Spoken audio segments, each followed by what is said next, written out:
네, 오늘 말씀은 마가복음 9장 14절에서 29절입니다. 이에 그들이 제자들에게 와서 보니 큰 무리가 그들을 둘러싸고 서기관들이 그들과 더불어 변론하고 있더라. 온 무리가 곧 예수를 보고 매우 놀라며 달려와 문안하거늘 예수께서 물으시되 너희가 무엇을 그들과 변론하느냐?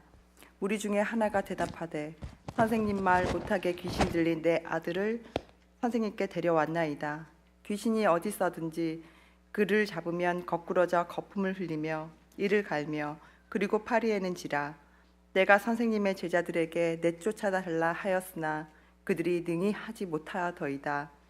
대답하여 이르시되 믿음이 없는 세대여 내가 얼마나 너희와 함께 있으며 얼마나 너희에게 참으리요. 그를 내게로 데려오라 하시매 이에 데리고 오니 귀신이 예수를 보고 곧 그 아이로 심히 경련을 일으키게 하는지라. 그가 땅에 엎드러져 구르며 거품을 흘리더라. 예수께서 그 아버지에게 물으시되 언제부터 이렇게 되었느냐 하시니 이르되 어릴 때부터니이다. 귀신이 그를 죽이려고 불과 물에 자주 던졌나이다. 그러나 무엇을 하실 수 있거는 우리를 불쌍히 여기사 도와주시옵소서. 예수께서 이르시되 할 수 있거든이 무슨 말이냐? 믿는 자에게는 능히 하지 못할 일이 없느니라 하시니 곧 그 아이의 아버지가 소리를 질러 이르되 내가 믿나이다. 나의 믿음 없는 것을 도와주소서 하더라. 예수께서 무리가 달려와 모이는 것을 보시고 그 더러운 귀신을 꾸짖어 이르시되 말 못하고 못 듣는 귀신아 내가 내게 명하노니 그 아이에게서 나오고 다시 들어가지 말라 하시매 귀신이 소리 지르며 아이로 심히 경련을 일으키게 하고 나가니 그 아이가 죽은 것 같이 되어 많은 사람이 말하기를 죽었다 하나 예수께서 그 손을 잡아 일으키시니 이에 일어서니라. 집에 들어가심에 제자들이 조용히 묻자오되 우리는 어찌하여 능히 그 귀신을 쫓아내지 못하였나이까? 이르시되 기도 외에 다른 곳으로는 이런 종류가 나갈 수 없느니라 하시니라. 살아계신 하나님 말씀이십니다. 오늘 주제가 의심될 때, 본문 말씀 가지고 우리의 신앙 여정 가운데 의심이라는 것, 그것에 대해서 은혜를 나눠보고자 합니다. 이제 본문 마가복음에 보면은 마가복음 1장에 여러분들 기억하시겠지만은 예수님께서 성령이 충만하셔서 광야에 가셔서 이렇게 시험을 받으셨어요. 마귀에게, 사탄에게 시험을 받으시고 그 시험을 다 이기신 것을 기억하시는데 우리의 삶이 어떻게 보면은 광야의 삶과 같습니다. 물론 이스라엘 백성들이 하나님께서 택하시어서 그 애굽의 포로 생활에서 구하시고 가나안 땅으로 가는 여정, 약속의 땅으로 가는 여정이 광야의 삶인데 거기에서 많은 일들이 일어났어요. 여러분들 기억하시지만은 그 삶에 대한 질문, 또 삶에 대한 회의, 많은 의심, 하나님께서 역사하시고 매일매일 동행하셨는데도 이 광야의 삶 가운데 이러한 삶의 어려운 순간들이 많이 있었어요. 그러한 것을 여러분들 다 기억하시면서 오늘 광야의 삶과 같은 이 세상의 삶, 나의 삶에서는 과연 그러면 내가 어떠한 질문을 물어가고 어떠한 답을 구하기를 원하고 또 어떠한 때에 삶의 회의가 들 때도 있고 또 의심이 들 때도 있고 믿음 생활을 한다고 하면서도 의심이 떠나지 않는 그런 생활을 왜 해야 되는가? 그렇게 해서 그러한 귀한 깨달음으로 이 하나님께서 정하신 때에 범사의 모든 것이 하나님의 계획하신 목적이 있다고 하였기에 그것을 깨달을 수 있는 그런 말씀의 시간이 되기를 주님의 이름으로 부탁을 드립니다. 먼저 의심이라는 것, doubt, 의심이라는 것이 삶의 경험의 한 부분이에요. 살아가면서 우리가 많은 경험을 하는데 의심 나는 경우가 많이 있어요. 그렇죠? 사람과 사람과의 관계에서도 저 사람 뭔가 의심스러워, 그런 말들 하듯이 뭔가 충분히 믿고 다 맡기고 그렇지 못한 것을 우리가 의심하는 것이라고도 하고, 우리가 살아가면서 많은 사람들과의 관계성에서 또 우리에게 나타나는 많은 현상 가운데에서 확실히 믿어지지 않는 그러한 부분을 우리가 의심 난다고 하기도 하고 의심이라고도 하는데, 오늘 본문 말씀에 나오는 사람은 귀신 들린 아들을 가지고 있었어요. 얼마나 힘들겠습니까? 정말 육체적으로 이렇게 장애를 가진 그러한 자녀를 가지신 분도 그 삶이 참 헌신하기에 쉽지 않은 삶을 살 텐데, 귀신 들려서 태어날 때부터 그 상상이 되세요?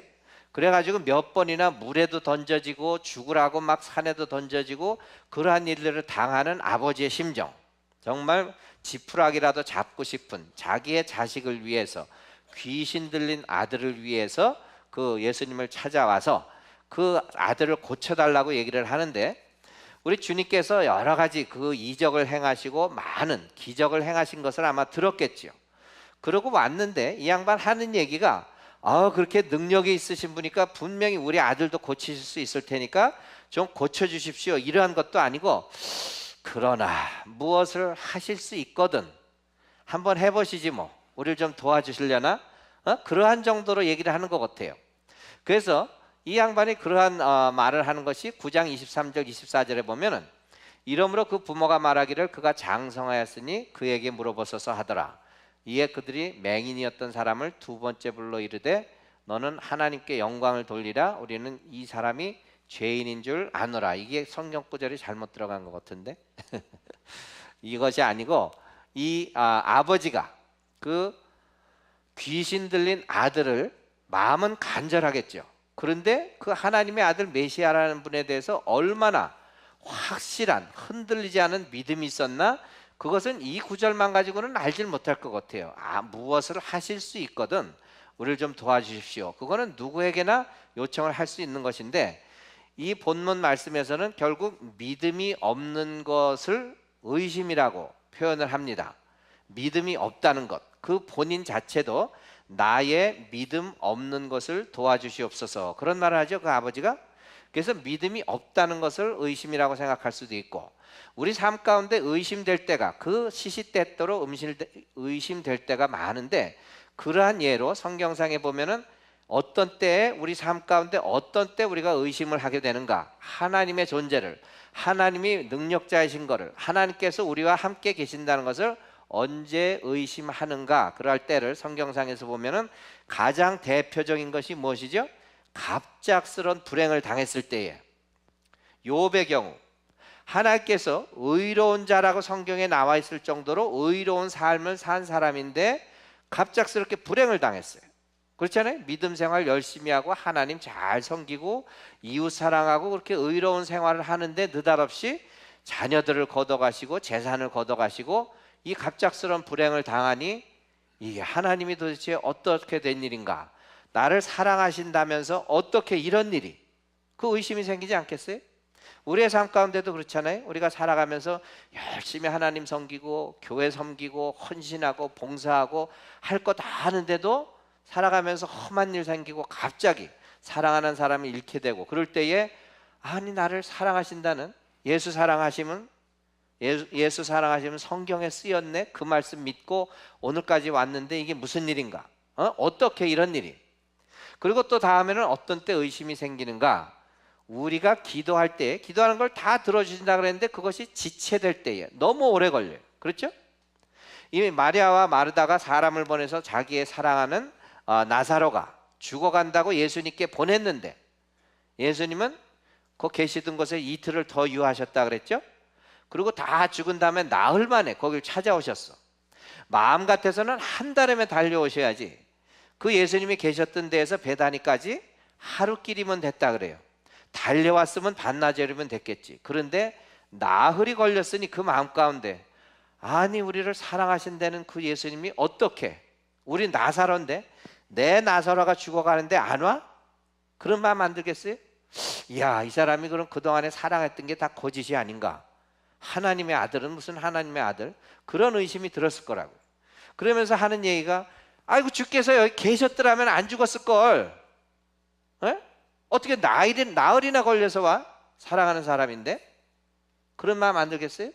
그것도 의심이 될 때고, 또 한 가지는 대표적인 것이 주님에게서 눈을 뗄 때, 우리가 항상 주님만 바라보면서 살고 십자가만을 향해서 살고 주님께 눈을 맞추고 아이 투 아이 이렇게 초점을 맞추고 살아가면서 주님 닮아가기를 원하고 사는 삶인데, 주님에게서 눈을 떼니까 인생에 어려운 일이 생기고, 그렇게 해서 베드로 대표적인 인물인데 이제 제자들이 배를 타고 그 갈릴리 바다를 건너갈 때에 폭풍우가 불었어요. 그런데 예수님께서 저기서 귀신과 같이 걸어오시는 거야, 물 위로. 제자들은 막 저기 무슨 귀신이 와서 우리를 잡아먹으려나 하니까 예수님께서 두려워 말라 내니라 그러시잖아요. 그럴 때에 베드로가 보니까 그 예수님이거든. 베드로 아시잖아. 얼마나 성질이 또 급해. 나로 주와 같이 물 위로 좀 걷게 하시라고 덤성덤성 주님을 바라면서 가다가 보니까 그 주변이 뭐예요? 파도가 치고 풍랑이 일고 갑자기 주님이 안 보이고 풍랑만 보이고 바다가 보이고 시퍼런 물속이 보이니까 어떻게 돼요? 물에 쓱 꼬르륵. 베드로가 어디 쳐다보고 있어요? 시커먼 하늘과 풍랑과 바다. 주님은 바로 앞에 계시는데 거기까지는 잘 왔는데, 그렇죠? 우리의 삶 가운데서도 주님만을 바라보면서 주님 따라서 주님 의지하면서 잘 가다가 갑자기 우리가 살아가는 상황이 보이기 시작해. 그래서 우리의 삶 가운데 그 베드로가 의심했던 모습을 보면서 이 베드로가 너무 인간적인 것 같아요. 그렇죠? 우리의 모습이 너무 많은 사람이 베드로인 것 같아. 그래서 저는 제자들 중에서 그 사람이 꼭 뭐 수제자라서가 아니라 너무 인간적인 게 그렇게 마음에 드는 것 같아요. 저 같은 사람인 거. 그래서 이 베드로가 그렇게 주님께서 눈을 띄고 물에 빠지니까 예수님께서 뭐라 그래요? 믿음이 적은 자야. 그 말이 또 아까는 뭐였어요? 믿음이 없는 것이 의심이라 그랬잖아요. 이것은 믿음이 작은 자를 또 의심한다 그러는 거예요. 베드로가 어떤 사람이에요? 그 믿음을 가졌지만은 어떻게 보면 뭔가 좀 충동적인, 모험적인, 도전적인 그런 믿음을 가지고 있었던 사람이에요. 우리도 그 믿음이라는 걸 잘 생각해 보세요. 나는 어떤 믿음을 가졌는가? 갑자기 그냥 해볼 거 다 해봤는데 야, 예수를 한번 믿어봐. 어떤 충동을 느껴서 그냥 믿어보자 하고 믿었던 믿음. 아니면 야, 점도 치고 뭐 박수무당도 찾아가 보고 다 해봤는데 뭐 별 볼 일 없더라. 모험 삼아 한번 예수를 하는 사람을 믿어볼 거나 그런 믿음. 아니면은 도전적으로 내 인생 가운데 정말 한번 증명을 해보라 하는 어떤 도전적인 그런 자세로 믿는 것인지. 그러한 것은 우리에게 충동적이고 모험적이고 도전적인 어떤 그러한 모습의 믿음은 잠깐 그냥 있을 수 있는 믿음이라는 것이에요. 그래서 많은 경우에 그 믿음이 지속적으로 정말 세상 끝나는 날까지 지탱하지 못하고 실패하는 경우가 많이 있다는 것이에요. 베드로가 풍랑을 만났을 때 주님의 눈을 바라보고 앞으로 갈 때는 물 위를 걸었는데 그 눈을 뗄 때에 바로 물에 빠졌듯이 우리의 삶 가운데에서도 정말 주님만 의지하고 아무 의심 없이 물 위를 걸을 수 있어야 하는데 갑자기 폭풍을 보고 물속을 보니까 야, 이거 이래도 되는 건가? 계속 내가 갈 수 있을까? 그런 생각이 들 때 그것이 바로 의심하는 마음이 됐다는 것이에요. 그래서 참된 믿음은 불행이라는 풍랑 속에서도 오직 예수님만 바라보면서 지켜지는 것이 믿음이라는 것이에요. 무엇이라고요? 우리가 불행하다고 생각하는 가진 고초와 고난의 그런 풍랑 속에 산다고 해도 오직 예수님만 의지하는 것이 믿음이 참 믿음이라는 것이에요. 그래서 베드로의 의심은 믿음이 작은 자였던 의심이고, 두 번째로는 바람을 보고 무서워했어요. 예수님이 지키고 계시지만은 천지를 창조하시고 영원부터 영원까지 계신 분을 바라보고 가다가 갑자기 주위에 이 바람, 이 힘이 더 예수님보다 더 셀 것 같고, 그리고 무서워서 그 물에 빠졌을 때 주님께서는 왜 의심하였느냐, 믿음이 작은 자여 왜 의심하였느냐 하고 나무라시잖아요. 분명히 베드로는 그 마음에 의심이 있었기 때문에 주님 앞에 물 위를 걸어서 갈 수 있었던 기적을 행하면서도 그 기적을 믿지 못했고, 기적을 행하게 하신 주님의 능력을 믿지 못했다는 것이에요. 저는 이런 발음하기 이상한 그런 거 잘 얘기를 안 드리는데 할 수 없어서 또 얘기를 드려야 돼요. 칼 바르트 이렇게 한국말로는 그 해석이 되는데, 칼 바르트 뭐 이렇게 해가지고 이분이 이 의심에 대해서 얘기를 했는데, 믿음의 생활을 하면서 믿는 사람들이 주로 생각하는 것이 예수님과 바람, 예수님과 불행, 예수님과 현실의 삶. 그게 무슨 말인 거 아니? 믿으려면은 예수님만 믿으면 되는데 한 가지만 믿으라는 것이에요. 예수님만 바로 믿으면 만사형통에 하나님께서 주시는 축복을 다 누리고 사는데, 거기다가 꼭 토시를 붙여요. and 예수님과 풍랑. 그러다 보니까 예수님을 택할까 풍랑을 택할까? 베드로가 무엇을 택했어요? 예수님을 택하고 잘 가다가 바람을 택해서 눈이 바람으로 가니까는 빠졌단 말이에요. 우리의 삶 가운데에서도 예수님과 그냥 행복하게 잘 살면 되는데 갑자기 불행에 또 눈을 돌려. 그래서 예수님과 불행 가운데 선택을 잘못하는 바람에 또 의심이 생기게 되고, 현실이라는 것 벗어날 수 없잖아요. 사람이 현실을 살아가는데 그냥 예수님만 믿고 현실은 다 맡기고, 그것이 무슨 말이에요? Seek ye first the kingdom of God. 그 나라와 의를 구하면은 나머지 현실은 다 주어지고 예수님께서 다 돌봐주신다 그랬는데도 예수님을 택할까? 현실을 좀 어떻게 내가 더 해볼 거나, 그러다가 혼동이 돼서 결국은 의심되는 그러한 삶을 산다고 이 신학자는 말을 하고 있습니다.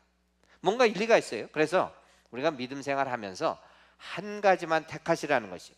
예수면 예수만 택해야지 주변의 모든 것들 이리 눈 돌리고 저리 눈 돌리고 그러다 보니까는 그냥 거기에서 또 보암직도 하고 먹음직도 한 것이 있어서 곁길로 가다가 결국은 한 가지 바로 봐야 될 예수를 놓치고 만다는 것이에요.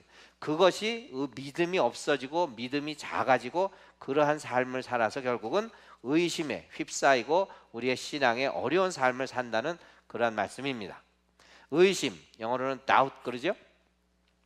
의심이 결국은 신앙 생활을 하는 그 여정의 한 부분이에요. 믿는다고 하는 믿음 생활의 한 부분이에요. 왜 그래? 우리 인간이기 때문에. 아직 완전한 주님과 같은 사람이 안 되기 때문에 신앙의 여정을 가면서 의심될 때가 있어요. 그렇잖아요? 욥과 같이 불행한 일 갑자기 당하지 않고 살아가는 사람 있어요? 크거나 작거나 그러한 일 당하게 되고, 또 아까 말씀드렸듯이 우리가 기도 응답을 바로 받고 싶은데 그것이 지체될 때는, 아니 예수님이 이렇게 내가 헌신하고 그러는데 이렇게 지체하고 왜 대답이 안 되는가, 그렇게 해서 또 의심될 때도 있고, 또 주님께서 눈을 떼고 세상을 자꾸 둘러보고 이리 갈거나 저리로 갈거나 차라리 돌아갈 거나 이러다가 길 잃어버리는 그러한 탕자와 같은 삶을 살게 되고, 그러한 것이 결국은 신앙의 여정이라는 것이에요. 이스라엘 백성들의 삶을 보셔도 아시잖아요. 출애굽 그 지옥과 같은 곳에서 약속의 땅으로 가는데도 불평 불만이요, 물이 달면 달다 쓰면 쓰다, 만나가 내려오면 너무 그냥 이거 맨날 똑같은 것만 먹는다, 불평 불만, 그 시험에 지고 시험과 의심에 반복이 되었던 삶이 결국 신앙의 여정이란 말이에요. 어쨌든 가나안 땅까지는 갔지만은 그 불신앙 때문에 어떻게 됐어요? 그 수많은 사람들이 약속의 땅에 들어가 보지도 못했던 것. 그래서 믿음의 한 부분이고 신앙의 여정의 한 부분이지만 의심 자체가 신앙의 최종 종착지가 되어서는 안 된다는 것이에요. 의심 많은 도마가 어쨌어요? 자기는 꼭 만져봐야 되고 쑤셔 넣어봐야 자기가 믿겠노라 하던 그런 마음. 그래도 그 마음을 돌보시고 그 마음건데 그래도 그러잖아요. 우리가 죽으러 가자. 아주 또 예수님 유대로 다시 간다고 하니까 우리도 함께 죽으러 가자. 뭐 나서는 그런 마음도 있긴 하지만은 결국 그 의심으로 끝난 도만 아니잖아요. 결국 주님께서 쓰시고자 할 때에 의심이 최종 종착지가 아니고 다시 믿음으로 회복시켜 주는 것이 믿는 사람들에게는 그것이 종착지라는 것이에요. 어떤 사람이, 제가 이 이름은 잊어버렸습니다. 믿음이라는 그 의심의 정의를 믿음이라는 바지에 들어온 개미와 같은 존재래요. 여러분 개미가 바지 속으로 들어와 본 그런 경험 있으세요? 들어와서 막 기어다니는 것도 기분 나쁜데 가끔 이렇게 문다고 그럼 따끔따끔 하잖아요. 그럼 막 팔짝팔짝 뛰고 그걸 어떻게 해서라도 그걸 떨어내야 되잖아. 그렇죠? 그렇다고 바지를 다 태워버리겠어요? 그렇지는 않잖아요. 믿음은 지켜야 되는 것이란 말이에요. 그런데 의심이 개미와 같이 달라붙어서 물기도 하고 기어다니기도 하고 불편하게 한단 말이에요. 그런데 그 개미는 어떻게 해야 돼요? 분명히 믿음의 바지를 지키기 위해서는 떨어뜨려 버려야 된다고. 그것이 우리가 살아가면서 그러한 의심 들 때에 믿음이 최종 종착지가 아니게, 종착지면은 그냥 그 개미 달고 살아야지. 그러나 그 개미는 바지 안에 들어온 걸 불편하게 할 뿐이기 때문에, 해를 끼치기 때문에 그것은 분명히 바지에서 떨어뜨려야 하듯이 우리의 신앙의 여정과 믿음의 삶 가운데에서 의심을 떨쳐버려야 한다는 것이에요. 오늘 그 9장 23절 말씀에 보면은 그 아버지가 주님께 호소를 할 때에 믿습니다. I believe. 믿는다고 해놓고는 믿음 없음을 도와주소서 그러잖아요. 뭔가 말이 안 되는 것 같지만은 그 전절을 보면은 우리 주님께서 뭐라 하세요? 믿는 자에게는 능치 못할 일이 없느니라 하신 그 말씀을 믿기에 나는 믿음이 없는 자로서이다. 나를 도와주소서 하는 고백이란 말이에요. 그래서 의심을 좋은 쪽으로 생각하면은 차라리 정직할 수 있는 기초가 될 수 있다는 것이에요. 왜 그래? 내가 믿는다고 하지만 사실 믿음이 없고 의심 드는데 어떻게? 그럴 때 또 말씀 자꾸 읽고 묵상하고 난 아직도 안 믿어져. 그러면서 자기 자신을 돌아볼 때에 믿음이 없음을 이 어릴 때부터 귀신 들렸던 아버지와 같이 자기의 고백을 난 그렇게 능력 있는 것 믿는 자에게 능치 못하는 것이 없다는 걸 믿지만은 나는 그러한 믿음이 없기에 나를 도와주소서 하는 나는 의심 많은 자여 하는 그 고백이 있어질 때에 주님 앞에 하나님 앞에 정직할 수 있는 그 첫걸음이 될 수 있다는 그런 좋은 점도 있습니다. 그래서 그 부모가 말하기를 그가 장성하였으니 그에게 물어보소서 하더라. 그게 성경 구절 제가 잘못 드린 것 같아요. 이게 아닌데. 그래서 그 아버지의 그 모습을 보면서 솔직할 수 있는 여러분들 살아가면서 지금 주일날 여러분들 여기 앉아 가셔가지고 목사가 설교하면은 그래도 여러분들이 참 좋은 사람들이야. 목사가 얘기하는 걸 그냥 묵묵히 한 얘기 또 듣고 또 잊어버린 척하고 또 듣고 이제 그러시는데 정말로 100% 야 저게 하나님의 진리의 말씀이다 불변의 진리다 그러고 100% 난 다 믿는다 하고 한마디도 빼놓지 않고 다 기억하는 분 계세요? 솔직히 한번 생각해 보시라고. 말씀드리면서 아이고 오늘따라 왜 이렇게 또 주책 없이 길어? 애들 빨리 픽업해가지고 저기 가야 되는데 오늘 내가 가스불 끄고 왔던가 저녁 때 뭐 좀 맛있는 거 해먹으려고 그냥 뼈 따고 고다가 그냥 불 켜놓고 아닌 거 모르겠어. 그런 다른 생각하고 그러지 않으세요? 또 말씀 들을 때 야 저 말은 정말 나한테만 하시는 말씀 같대. 내가 오늘 당장 회개하고 정말 주님 앞에 새로운 믿음 가지고 살아야지. 전부 그러시면 얼마나 좋아. 그런데 그러지 않으실 것 같아. 좋으신 분들인데 그래도 안 그러실 것 같아. 그게 의심 아니에요? 예? 다 믿어야 되는데 개인들의 삶 가운데도 그러한 의심이 많이 있다고. 그래서 첫째는 의심이라는 게 자기를 다시 볼 수 있는 하나님 앞에 비춰볼 때에 하나님 나 이거 정말 못 믿겠어. 나에게 믿음을 주셔야지. 더 매달릴 수 있는 정직할 수 있는 기초가 되고 그러기 위해서는 적어도 하나님과 계속 대화하는 그 채널 창구를 끊지 말라는 것이에요. 난 안 믿어지니까 그만둬. 이건 뭐 시간 낭비고 그러지 마시고 주님께 매달리고 아까 그러잖아요.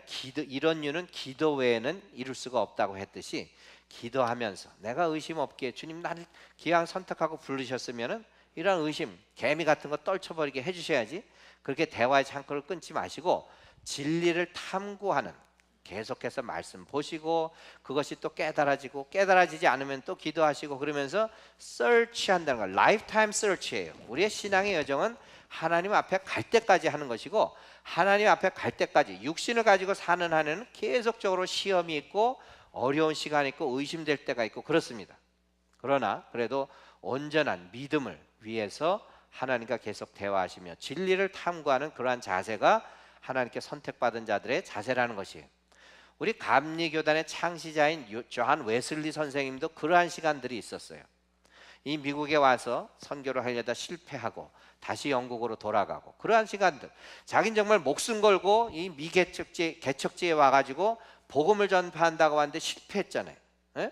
그러고 다시 가서 그 어려운 생활을 할 때에 그 모라비안 교회라는 그 교회의 어떤 멘토 자기의 이렇게 자문을 구하고 그런 사람이 있었는데 그분한테 자기가 의심되고 막 그런 거를 털어놨더니 그분이 이런 조언을 해주시더래요. 존 웨슬리한테 내가 의심이 들 때에 더욱더 믿음에 대한 설교를 해라. 뭔가 말이 잘 안 되잖아요. 자긴 믿어지지 않고 의심이 드는데 그래도 믿음에 대한 설교를 자꾸 하라 그러는 거예요. 그리고 믿음의 설교를 자꾸 하다 보면은 뭔가 달라지는 게 느껴질 때에 그 믿음의 설교를 행동으로 하라 그러더래요. 그래서 결국 존 웨슬리가 그 영국을 부흥시켰던 게 뭐죠? 가난한 빈민촌을 구제하고 그 많은 사역을 교회 안에서 하는 것이 아니고 세계는 나의 교구다 해서 교회가 세상 밖으로 나가는 그러한 사역을 했기 때문에 감리교단이 사실 큰 겁니다. 그래서 감리교단은 이렇게 자리 그냥 편안한데 극장식 의자에 앉아서 그냥 구경하는 그런 교회가 아니에요. 여기서 배우고 능력받고 믿음 되었으면은 세상에 나가서 세상을 변화시키는 것이 예수님의 제자된 목적이라는 것이에요. 그래서 존 웨슬리도 그 모라비안 교회의 그 자문을 구하고 멘토 같은 분이 너 의심이 들 때는 더욱더 믿음에 대한 설교를 하고 또 의심이 들면 더욱더 믿음을 행동으로 옮기고 그러다 보면은 믿음이 너를 찾아오리라 그런 말씀을 하시더래요. 그걸 경험해 보지 않고는 모르겠죠. 모든 것이 성령의 인도하심으로 우리에게 믿음도 하나님께서 주시는 선물이라고 했죠. 은혜라고. 그러듯이 우리가 의심 생길 때에 더욱더 믿음을 향하여 주님의 눈을 맞추며 주님을 찾아가며 흠모하며 찬양과 경배하며 말씀 들으며 모든 것들이 믿음으로 우리 삶 가운데 믿음을 중심으로 해서 말씀 듣고 말씀 묵상하고 행동으로 옮길 때에 하나님께서 거저주시는 그 믿음이 우리를 다시 찾아올 수 있는 그러한 능력 받을 수 있는 저와 여러분들 되시기를 주님의 이름으로 축원합니다. 서로 의심하다 보면 끝이 없어요. 그렇죠? 부부간에도 의심하기 시작하면은 그 가정생활이 불행하게 되고 친구 간에는 물론이고 믿음의 공동체 안에서도 서로 의심의 싹이 트다 보면은 그 공동체 가정 무너지는 것은 잠깐 사이에요. 그러기에 우리는 우리를 부르시고 택하시고 날마다 삶 가운데 함께 하리라고 약속하셨던 그분의 임재하심을 믿고 항상 그 믿음으로 우리가 흔들리지 않는 갑자기 불행한 일을 당하든 기도할 때에 우리가 맞춘 시간표에 따르지 않고 지체하는 것 같더라도 우리가 삶 가운데 항상 그 약속을 지키시는 우리 주 여호와 하나님 예수 그리스도를 믿음으로 하나님께서 선택하신 그분의 선택이 후회가 없도록 저희들이 살아드리고 신앙의 여정을 갈 수 있는 저와 여러분들 모두가 되시기를 주 예수 그리스도의 이름으로 축원합니다.